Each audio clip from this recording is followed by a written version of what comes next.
தத்தை போல தாவும் பாவை பாதம் நோகும் என்று நெத்தை போல பூவை தூவும் வாடை காற்றும் உண்டு.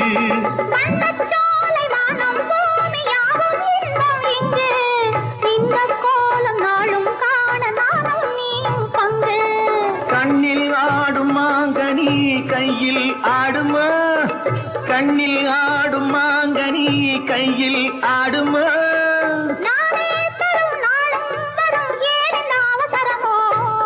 பச்சை கிளி முத்துச்சரம் முல்லை கொடி யாரோ பாவை என்னும் பேரில் வரும் தேவன் மகனியோ.